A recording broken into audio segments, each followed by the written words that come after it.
Good morning, dear fifth primary students. Welcome to the second video of Oliver Twist. This is chapter 1, and in this video, like we're used to from the last term, we are going to tackle all of the incidents, some of the quotes, and we're going to tackle a character, or draw a character sketch together, and hopefully you're gonna enjoy this chapter with me. So let's start.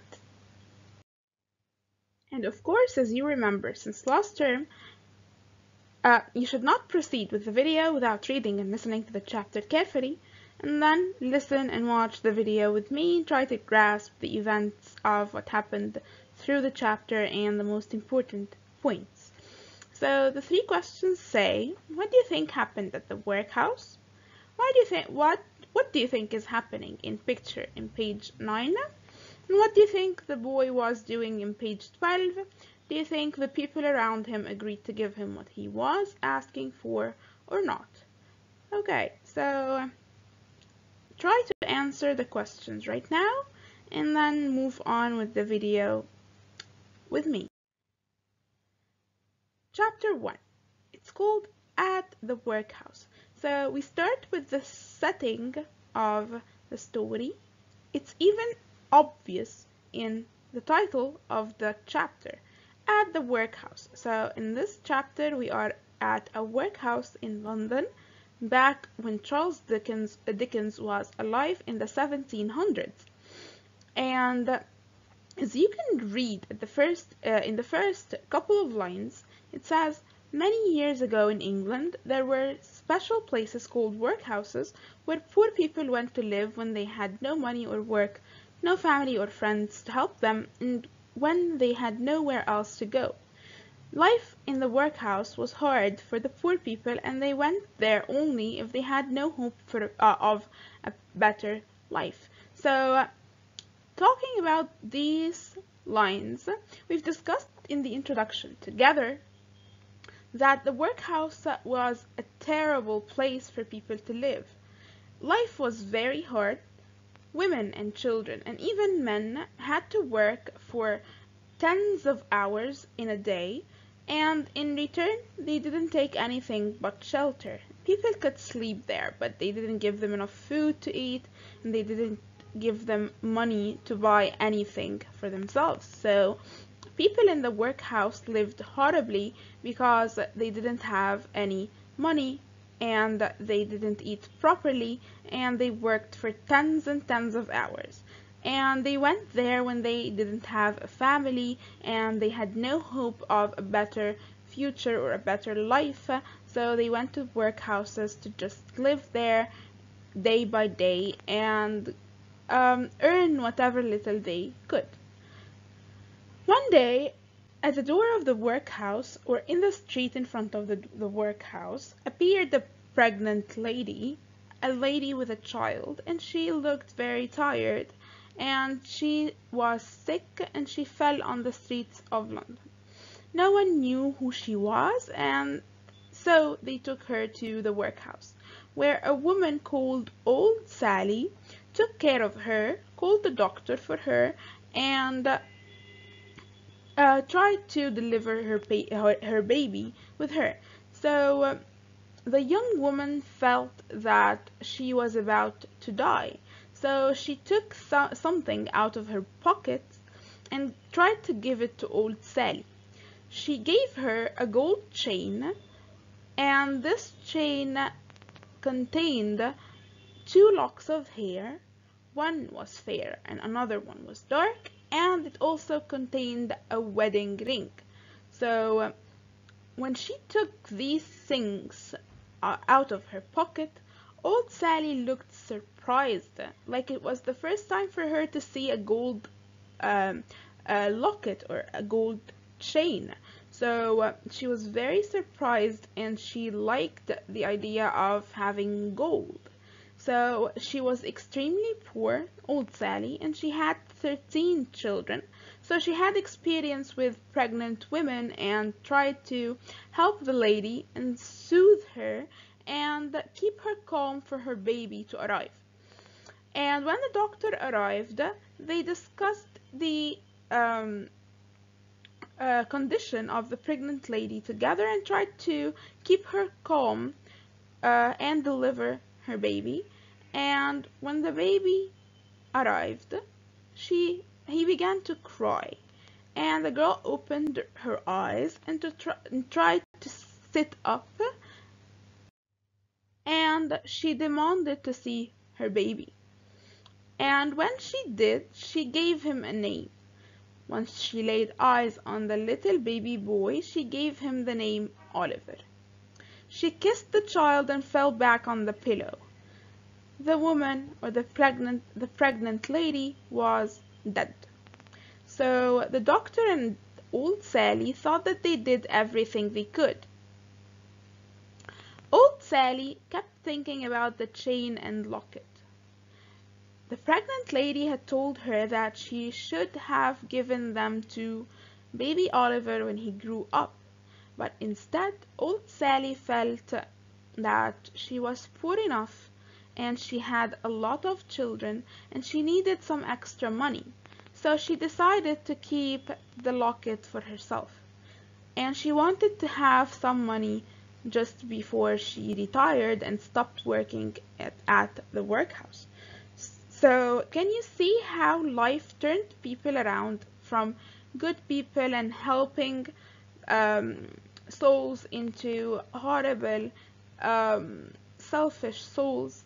She took the baby's future. She took his locket, she took his gold wedding ring, she took anything that resembled his family for herself to sell for money. So that's how hard life was in London back then. When later Oliver uh, was raised in some place called a baby farm. A baby farm was like an orphanage, and there was a woman called Mrs. Mann that worked in that baby farm, and she was supposed to take care of the children, but instead she took the money from the government for herself and did not take good care of the babies or the young children, and Oliver had to stay with her for 9 years of his life. And after that, on his ninth birthday, a big man, came to take Oliver to work at a workhouse. That man's name was Mr. Bumble. So that man came to take Oliver, and he gave him the name Twist. So Oliver's name came from his mother, but his surname came from Mr. Bumble, and that's the story behind the name Oliver Twist. Now to talk about Mr. Bumble. He was a very strict man. He always walked carrying a big stick, and everyone was scared of him because he had a bad temper. He easily got angry, and he didn't like children very much. So he took Oliver to the workhouse, and life was very hard for the boys there. They were very hungry and usually had a bowl of soup, which was mostly water, and on Sundays, and only on Sundays, they had a small piece of bread. So they had to live only on some soup and a small piece of bread once a week. And that is technically no food that a child can grow on. So they decided one day that they should ask for help, and they chose Oliver. So when the master of the workhouse served the soup as usual, the boys ate quickly, licked their fingers, and looked at Oliver. They wanted him to go over and ask the station master for some extra soup. Oliver was afraid, but he showed bravery and picked up his empty bowl and walked slowly to the master. There was complete silence, everyone was watching, and they were waiting hopefully. They wanted the master to say, "Okay, I'll give you all more soup." But what do you imagine would happen? Would he actually give the boys extra food?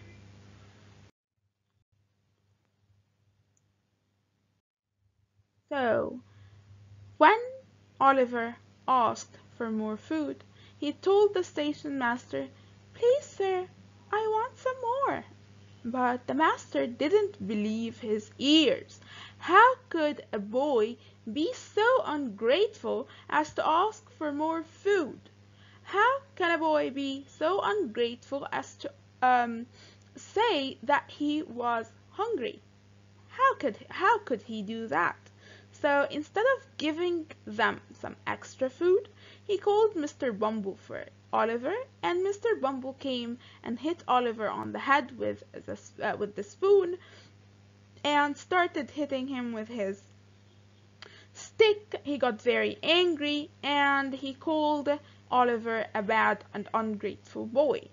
He picked Oliver up and began to shake him, beat him, and he took him away and locked him in the cellar. And Oliver stayed there all night alone on his own. He was cold, he was frightened, and the next morning they found out that they were trying to give Oliver away for someone and give that person who takes Oliver an extra £5. And that is the end of chapter 1. Did you enjoy it? I hope you did, because it's a very, very, very enjoyable, although sad, but enjoyable chapter. And now that's where the story of Oliver Twist begins.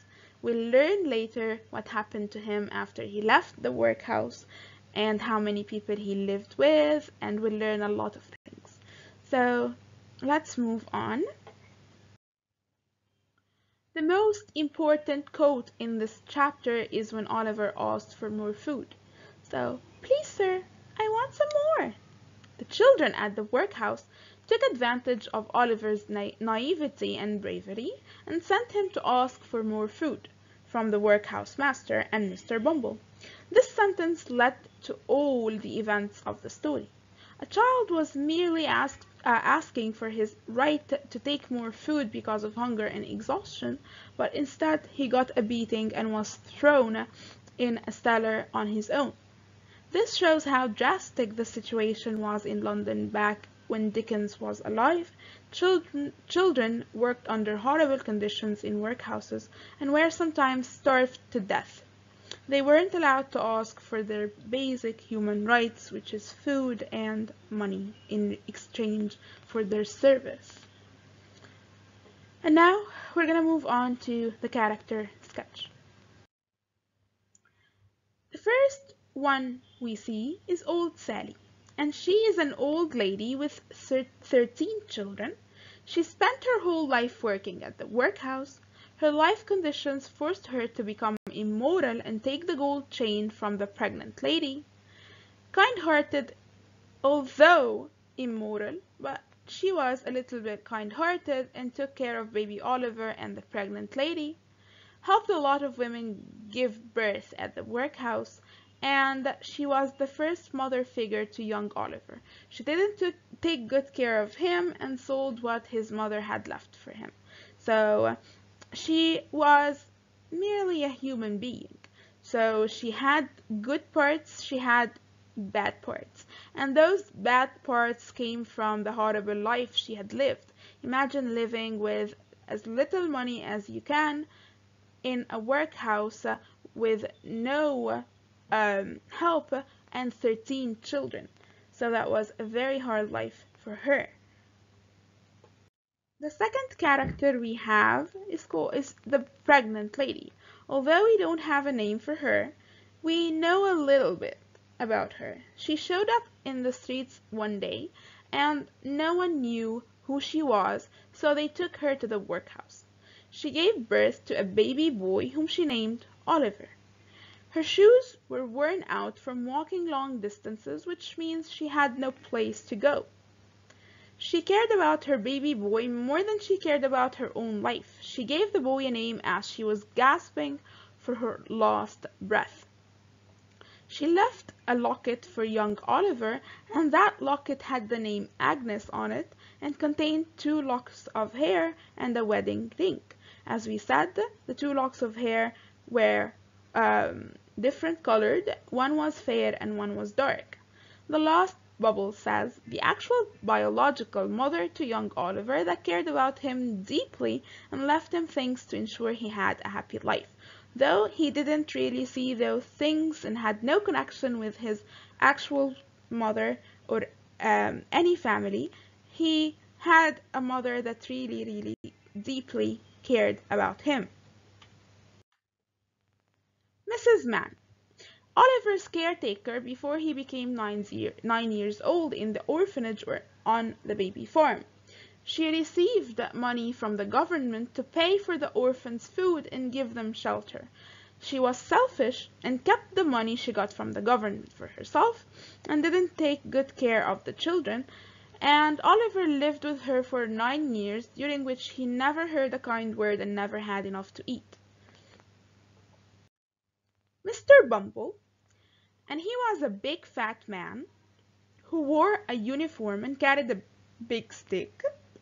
He gave the orphans surnames and took them to work at the workhouse. When they became 9, he gave Oliver his surname, Twist. He helped to manage the workhouse. He was very strict and the children didn't like him. He was very harsh on the children and hit them with his stick so they were afraid of him. He looked as if young Oliver had insulted him when he asked for more food. His face went red and he got very angry. He took it upon himself to punish the boy and put a notice on the door giving Oliver away with some money, £5. The last one we're going to tackle is Oliver Twist, and he was born at the workhouse by the hands of old Sally and the doctor. He was taken to be raised at Mrs. Mann's orphanage, which was called the baby farm back then. He was treated poorly by all those who were supposed to take care of him. His childhood was made into a nightmare by the adults that were supposed to look after him, and this is something that we saw in Charles Dickens' life, if you remember. He was given the name Twist by the author to highlight two different facts: how he never changed and how his life would twist from bad to good. The last bubble says he was brave, but when he asked for more food, he wasn't fearless. He was afraid, yes, but he was brave and his hands were shaking, but he was asking for his right to proper food. That would be the end of chapter 1. I hope you've enjoyed listening and benefited a lot. Thank you for listening and goodbye.